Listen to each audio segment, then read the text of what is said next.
Bonjour Séverine, merci d'être dans le podcast aujourd'hui. Eh ben, bonjour Marine, ravie de participer, merci de me recevoir. Avec grand plaisir. Alors aujourd'hui, on est là pour discuter organisation pendant cette période si spéciale des vacances. Et bah, ce que je te propose, c'est de commencer par te présenter, qu'on sache un petit peu qui tu es, qu'est-ce que tu fais. Ouais, avec plaisir. Donc moi c'est Séverine, je suis community manager et coach sur les réseaux sociaux, notamment Instagram.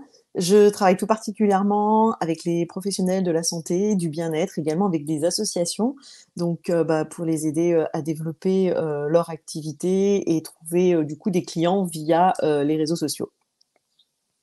Super. Et tu fais ça depuis combien de temps? Alors ça fait 2 ans que je suis à mon compte maintenant en freelance. Hem, Est-ce que du coup, tu peux commencer par nous expliquer comment, au quotidien, tu fais voilà, tu t'organises, pour, que ça marche entre ta vie de famille, tes activités et ce job de freelance? Oula, c'est compliqué, on va pas se le cacher. Euh, ouais, c'est compliqué en fait, parce qu'en plus je travaille à domicile. Donc la frontière entre le privé et le perso enfin le privé et le travail, pardon, est parfois difficile à tenir. Donc moi j'essaye alors déjà je me suis aménagé une pièce pour pouvoir travailler, tu vois, pour essayer de faire cette distinction. Et puis après je m'aménage des temps de travail. En fait, comme j'ai plusieurs clients, je m'aménage des plages. Donc, une demi-journée, ça va être pour tel client, une demi-journée, ça va être pour telle tâche-là, une autre pour celle-ci, voilà. Après, le truc, c'est que dans mon boulot, quand tu es community manager, faut être un petit peu tout le temps dispo pour répondre aussi, pour être sur les réseaux sociaux, pour faire des stories, pour répondre aux personnes. Donc, c'est un peu aussi la difficulté de ce travail. Donc, au quotidien, tu dirais que tu es plutôt flexible et dans l'adaptation des besoins de tes clients et toi, voilà, tu gères, ce que tu peux, comment le reste, on va dire, à côté. Oui, voilà. Alors, j'ai mon organisation avec mes plages de travail, comme je t'expliquais, mais après, effectivement, le propre du boulot. Alors, même sur le coaching, en fait, parce que sur le coaching, c'est pareil.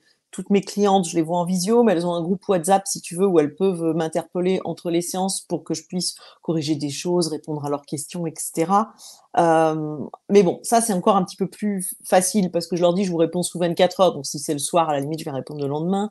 Mais c'est vrai qu'en CM, ça demande quand même d'être assez dispo et avec de la flexibilité. Après, je mets quand même voilà, des limites.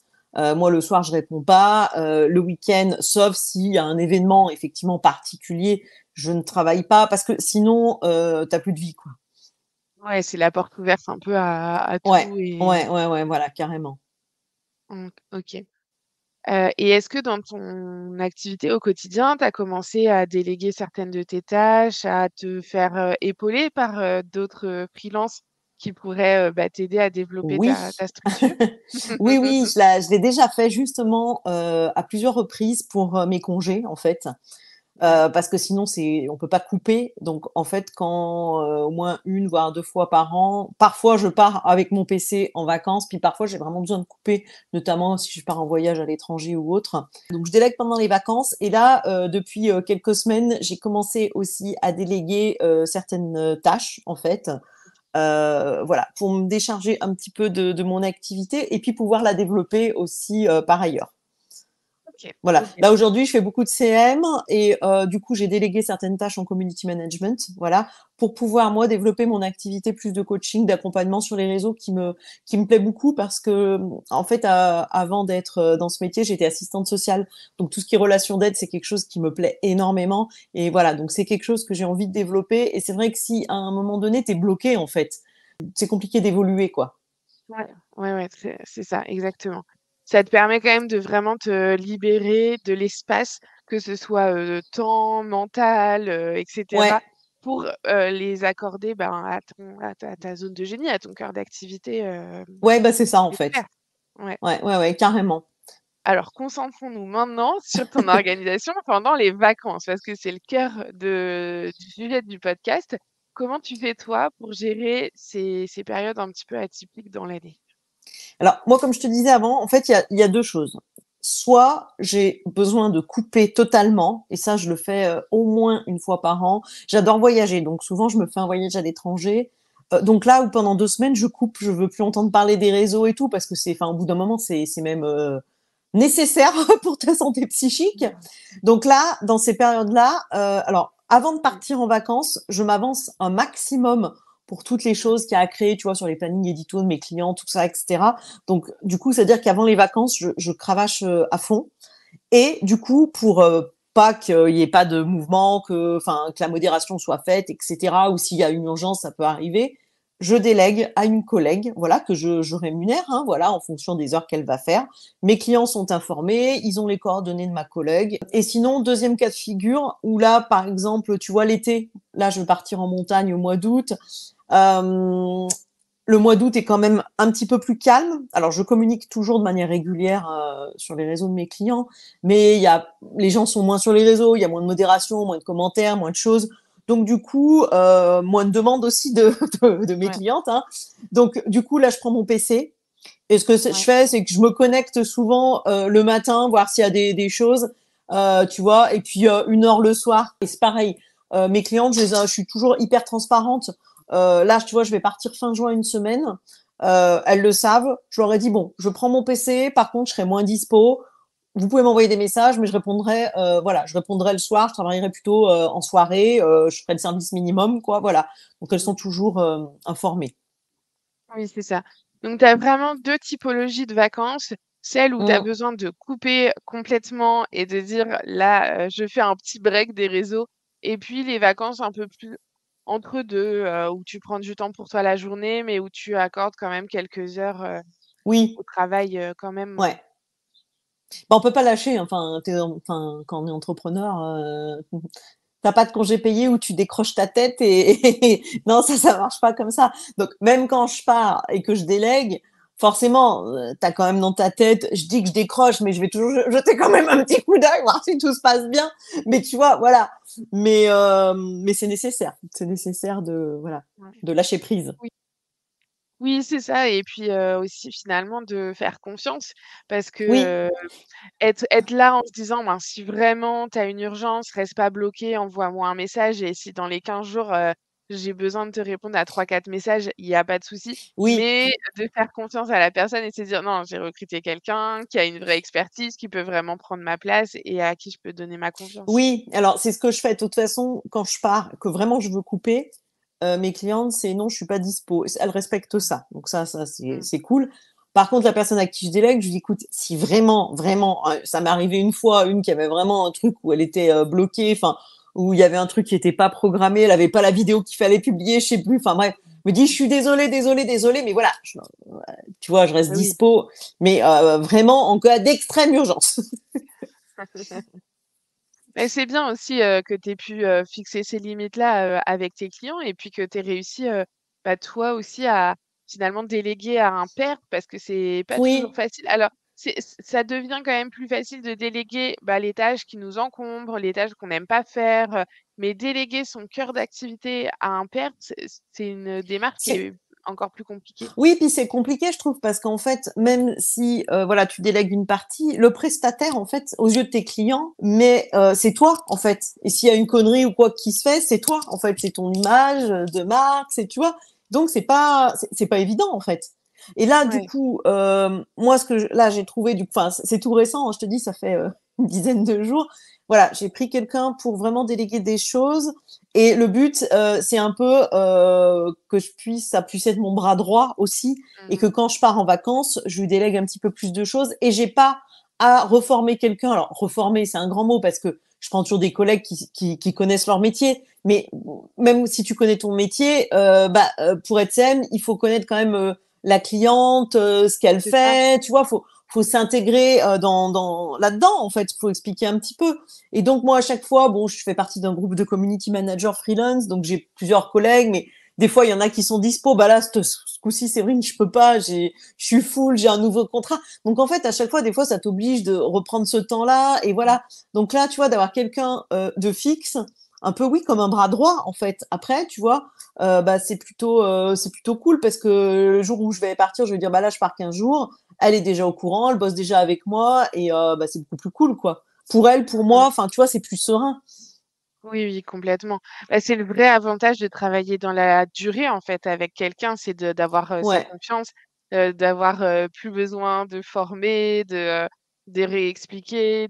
Voilà, la personne, elle sait où trouver les infos, elle sait où trouver tout ce qu'il lui faut et elle peut avancer toute seule, ouais. justement sans t'appeler.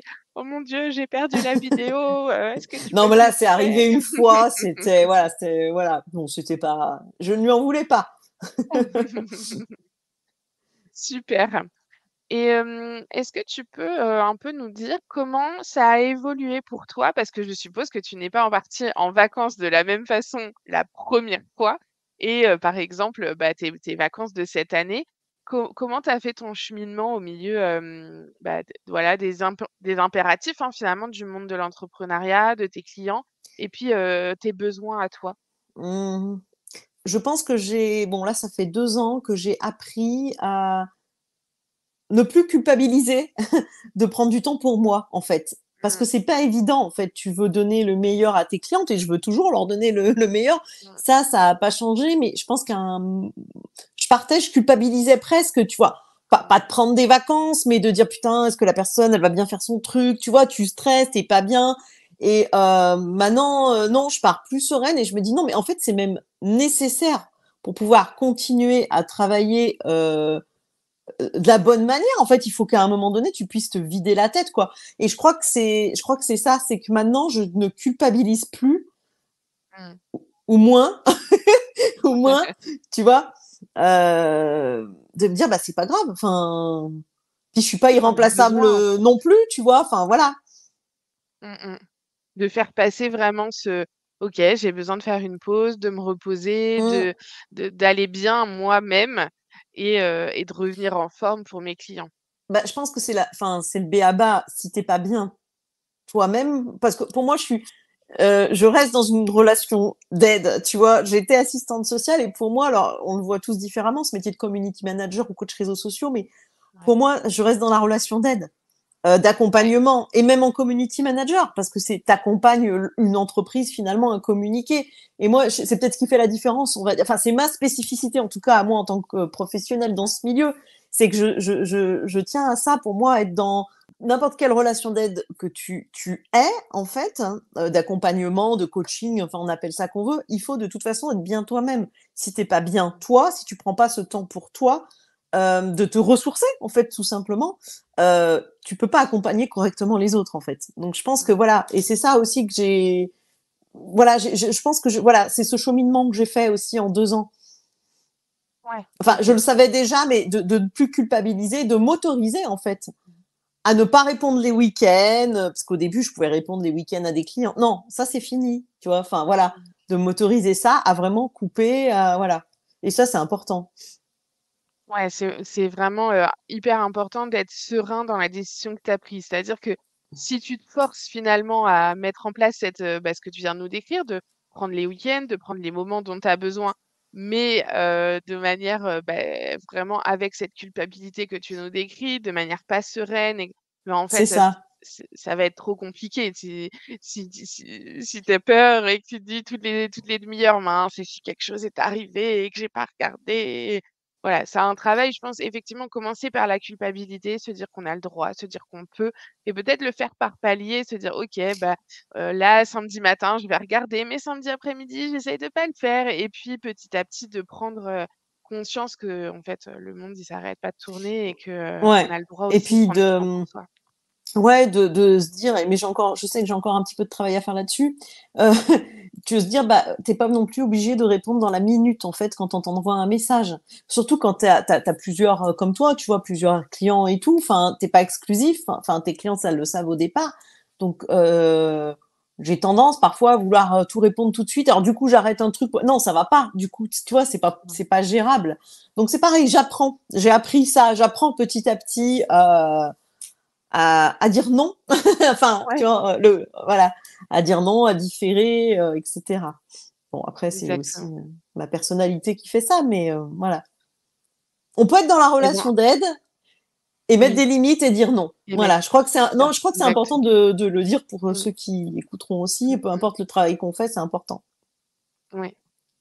Mais c'est presque déjà la réponse à ma dernière question, Ah! puisqu'on arrive, déjà J'ai à la fin devancé. du podcast. Donne-nous ton meilleur conseil. Ah bah, je crois que ça va être ça, en fait. Ça peut te faire. Vraiment. Non, mais parce que je suis encore dans un peu parfois dans ces difficultés-là. Donc, prenez du temps pour vous, ne enfin, déculpabilisez. Voilà, enfin, c'est vraiment ça mon message. C'est pour être, peu importe le travail qu'on fait, je pense que pour être efficace avec nos clients, il faut savoir mettre des limites et prendre du temps pour soi. Vraiment. Super. C'est Eh ben, c'est un nécessaire magnifique mot pour de la fin. ouais, non, mais c'est nécessaire en fait pour recharger ses batteries et pour avancer et donner encore mieux à nos clients finalement, tu vois? Ouais, exactement. Eh ben, merci beaucoup Séverine pour avoir partagé tout ça avec nous aujourd'hui, pour ces, beaux conseils que tu nous as donnés et puis, bah, je te souhaite, de belles vacances. Oui, oui, oui et puis merci à toi pour l'invitation.